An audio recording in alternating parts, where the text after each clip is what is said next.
semuanya, halo. Hari ini kita akan membahas tentang pengelolaan manajemen kelas. Dibahas oleh kelompok 4. Ada Raffi, Rara, dan Sisi. Nah, slide pertama akan dijelaskan oleh Raffi. Apa itu manajemen? Manajemen merupakan terjemahan dari kata pengelolaan. Arti dari manajemen adalah pengelolaan, penyelenggaraan, ketata laksanaan, penggunaan sumber daya secara efektif untuk mencapai tujuan atau sasaran yang diinginkan. Maka dapat disimpulkan bahwa pengelolaan atau manajemen adalah penyelenggaraan atau pengurusan agar sesuatu yang dikelola dapat berjalan dengan lancar, efektif, dan efisien. Selanjutnya, apa sih tujuan dari manajemen itu, terutama manajemen kelas itu? Tujuan manajemen kelas dibagi menjadi 3 poin. Poin yang pertama, agar pengajaran dapat dilakukan secara maksimal, sehingga tujuan pengajaran dapat dicapai secara efektif dan efisien. Tentunya ketika kita mengelola manajemen kelas dengan baik, itu akan mendapatkan pengajaran secara efektif dan efisien, tidak membuang-buang waktu. Kemudian selanjutnya poin yang kedua, untuk memberi kemudahan dalam usaha memantau kemajuan siswa atau perkembangan siswa pada saat pembelajaran. Nah, dengan manajemen kelas, pengelolaan kelas, guru mudah untuk melihat dan mengamati setiap kemajuan atau perkembangan yang dicapai oleh siswa, terutama siswa yang tergolong mungkin lambat untuk pembelajaran. Untuk poin selanjutnya, poin yang ketiga, untuk memberi kemudahan dalam mengangkat masalah-masalah penting untuk dibicarakan di kelas demi perbaikan pengajaran pada masa mendatang. Jadi, manajemen kelas atau pengelolaan kelas dimaksudkan untuk menciptakan kondisi di dalam kelas yang berupa kelas yang baik, yang memungkinkan siswa berbuat sesuai dengan kemampuannya. Kemudian dengan manajemen kelas, produknya harus sesuai dengan tujuan yang hendak dicapai. Nah, tujuan manajemen kelas secara khusus dibagi menjadi 2, yaitu tujuan untuk siswa dan tujuan untuk guru. Nah, adapun tujuan untuk siswa yaitu yang pertama, mendorong siswa untuk mengembangkan tanggung jawab individu terhadap tingkah lakunya dan kebutuhan untuk mengontrol diri sendiri.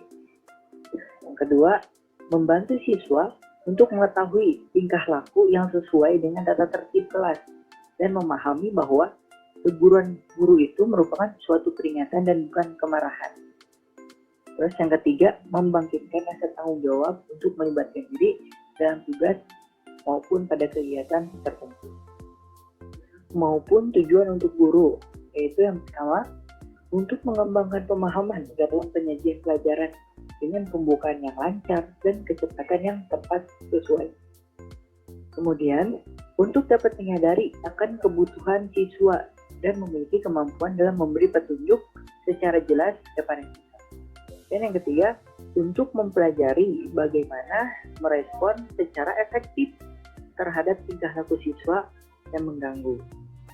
Dan yang keempat, untuk memiliki strategi remedial yang lebih komprehensif seperti apa yang cocok yang dapat digunakan dalam hubungan dengan masalah tingkah laku siswa yang seringkali muncul di dalam kelas.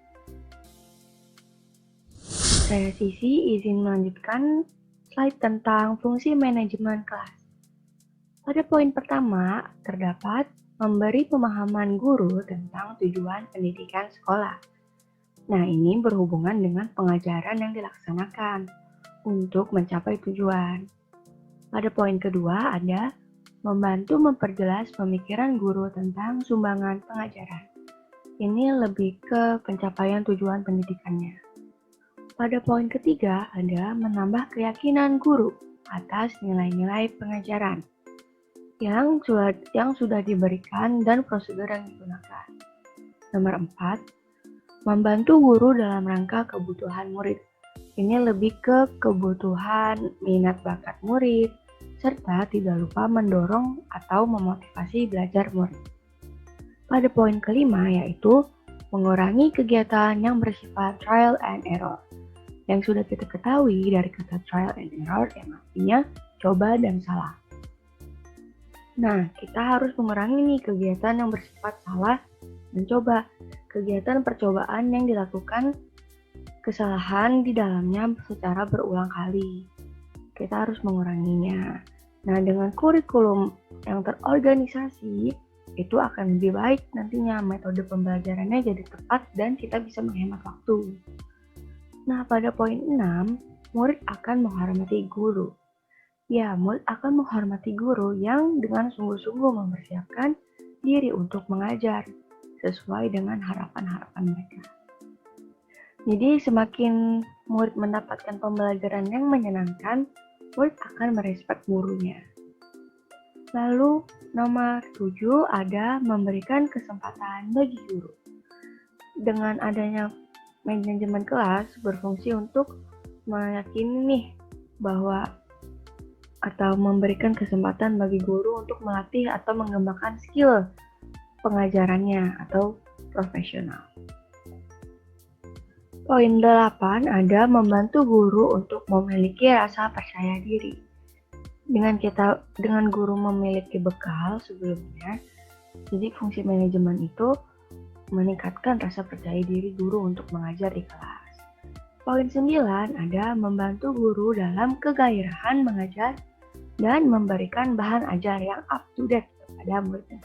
Ya, jelas banget fungsinya ini untuk membantu guru agar bisa berinovatif, up to date, memberi pengajaran atau bahan ajar yang terbaru. Baik, pada slide ini akan membahas tentang implementasi manajemen kelas. Nah, di sini ada 4 poin. Yang pertama, perencanaan, pengorganisasian, pengarahan, serta pengawasan. Pada poin pertama yaitu perencanaan terdapat menetapkan, membatasi, mengembangkan, mengumpulkan, dan mempersiapkan.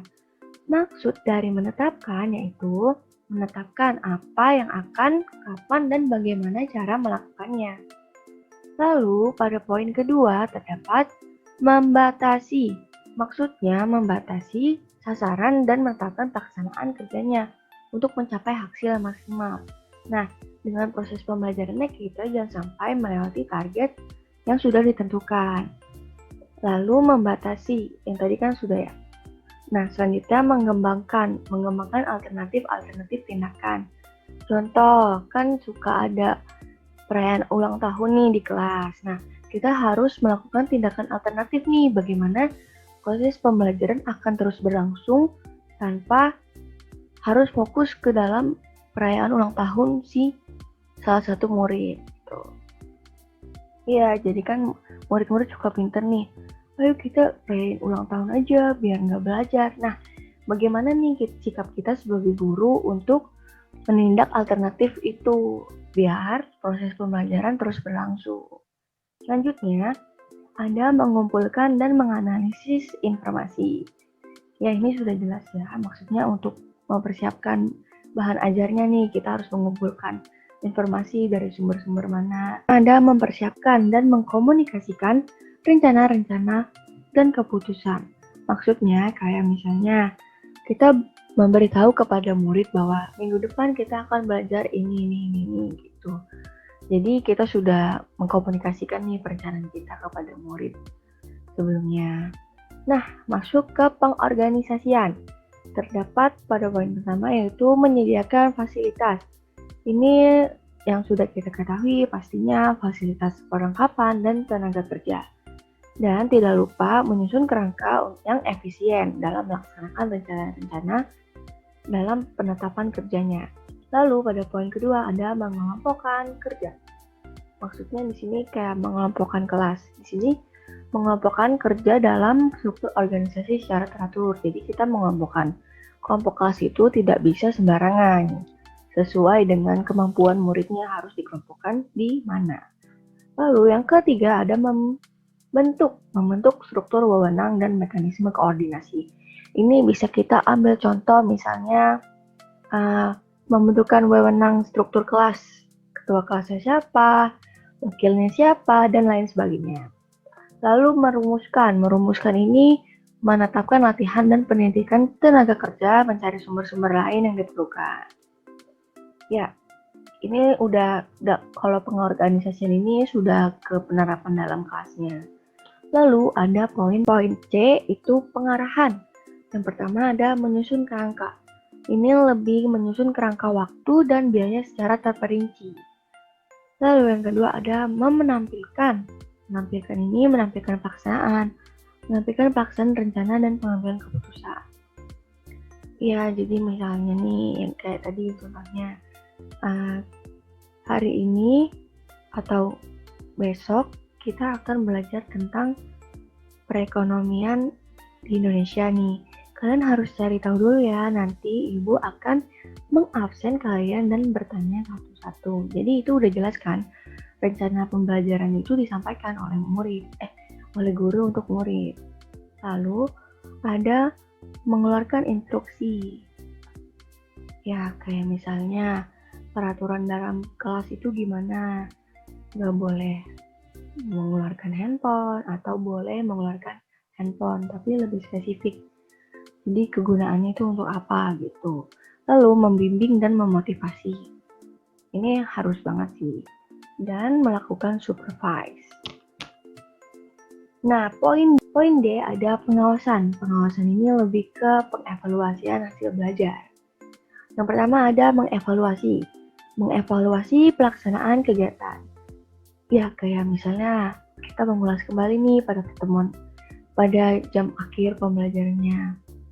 Poin 2 ada atau bisa juga mengevaluasi dengan jenis tes dan non-tes. Pada poin kedua ada melaporkan itu maksudnya melaporkan penyimpangan. Nah, ketika kita sudah menemukan kelemahan-kelemahan murid atau kesalahan yang harus dievaluasi, kita harus merumuskan serta menyusun nih standar koreksi kita. Apa nih yang harus kita buat untuk bahan pengevaluasian. Lalu nomor 3 ada menilai pekerjaan dan melakukan tindakan koreksi terhadap penyimpangan. Ya, setelah kita sudah menyusun, baru kita koreksi semuanya. Jadi pengawasan itu lebih ke pengevaluasian hasil belajar dari satu semester maupun proses di awal dan di akhir. Jadi implementasi manajemen kelas ini harus ada keempat poin ini. Kenapa? Karena jika tidak ada salah satu dari poin ini, maka implementasi tidak akan berjalan dengan optimal. Ya, misalnya dengan yang hal sepele aja nih, tentang perencanaan, kita akan bingung akan melaksanakan itu seperti apa ketika kita tidak memiliki perencanaan sebelumnya. Gitu. Selanjutnya akan dijelaskan oleh Rara. Selanjutnya ada langkah-langkah kegiatan manajemen kelas. Yang pertama membuat perencanaan pembelajaran, yang kedua melaksanakan proses pembelajaran, yang ketiga mengadakan evaluasi. Membuat perencanaan pembelajaran ada 4 cara, yaitu pertama merumuskan tujuan pembelajaran, yang kedua menentukan materi pokok pembelajaran, yang ketiga menentukan metode atau media pembelajaran, yang keempat menentukan prosedur evaluasi. Selanjutnya yang kedua melaksanakan proses pembelajaran. Ada 3 kegiatan. Yang pertama kegiatan awal, yang kedua kegiatan inti, yang ketiga kegiatan akhir. Selanjutnya yang ketiga mengadakan evaluasi. Ada 2 macam teknik yang digunakan dalam melaksanakan evaluasi, yaitu teknik tes dan teknik non-tes. Selanjutnya, keterampilan manajemen kelas. Fungsi guru sebagai manajer atau pemimpin di kelas, ia harus dapat menciptakan kondisi belajar siswa yang menarik dan menyenangkan, serta menjaga dan mengembalikannya bila terjadi gangguan yang tidak diharapkan. Untuk menciptakan iklim kelas yang kondusif, guru perlu memiliki beberapa keterampilan, yaitu sebagai berikut. Selanjutnya, yang pertama keterampilan sikap tanggap. Cara yang dilakukan yaitu yang pertama, memandang secara saksama, yaitu guru dapat memandang siswa dengan saksama untuk melakukan interaksi dengan siswa, baik secara individu maupun kelompok. Yang kedua yaitu gerak mendekati, yaitu selain sebagai penguatan dan bertujuan untuk membantu siswa yang mengalami kesulitan, gerak mendekati yang dilakukan dengan tepat menunjukkan kesiagaan dan perhatian guru terhadap kegiatan belajar siswanya. Yang ketiga, memberi pernyataan. Sikap tanggap guru dapat juga dikomunikasikan dengan pernyataan kesiapan guru untuk memulai kegiatan atau memberi respon. Yang keempat, memberikan reaksi terhadap gangguan atau keacuhan siswa. Jika guru menyadari ada siswa yang mengganggu atau tidak acuh terhadap pelajaran, guru dapat memberikan reaksi berupa teguran halus yang jelas sasarannya dan dilakukan pada saat yang tepat. Yang kedua, membagi perhatian.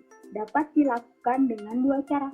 Yang pertama, secara visual, yaitu mengalihkan pandangan dari satu kegiatan ke kegiatan lain dengan kontak pandang terhadap seorang siswa atau sekelompok siswa. Yang kedua, secara verbal, yaitu memberi komentar, penjelasan, atau pertanyaan pada seorang atau sekelompok siswa sementara ia memimpin siswa yang lainnya. Yang ketiga, memusatkan perhatian kelompok. Dapat dilakukan dengan tiga cara. Yang pertama, memberikan arahan dan petunjuk yang jelas sebelum kegiatan pembelajaran dimulai. Yang kedua, memberikan hak, tanggung jawab, serta kewajiban siswa dalam pembelajaran.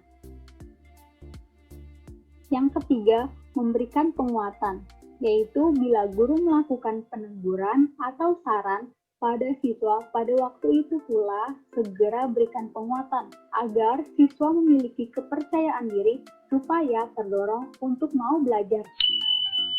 Baik, sudah berakhir pembahasan dari kelompok 4 mengenai pengelolaan manajemen kelas. Dan dapat disimpulkan bahwa pengelolaan manajemen kelas itu penyelenggaraan atau pengurusan suatu kegiatan pembelajaran yang dikelola secara efektif dan efisien. Dan tujuannya adalah untuk memberi kemudahan dalam usaha memantau kemajuan siswa dalam pelajarannya. Nah, dalam keterampilan-keterampilan manajemen kelas itu yang sudah kita bahas, yaitu ada keterampilan sikap tanggap, membagi perhatian, dan memusatkan perhatian kelompok. Tidak lupa juga pengimplementasian dalam kelasnya. Ada 4 poinnya, yaitu kita membuat perencanaan terlebih dahulu, serta mengorganisasikan dan mengarahkan dan melakukan pengevaluasian hasil pembelajarannya. Sekian dan terima kasih. Mohon maaf apabila terdapat kesalahan dalam penyampaian materi pada pertemuan hari ini. Wabillahi taufiq wal hidayah. Wassalamualaikum warahmatullahi wabarakatuh.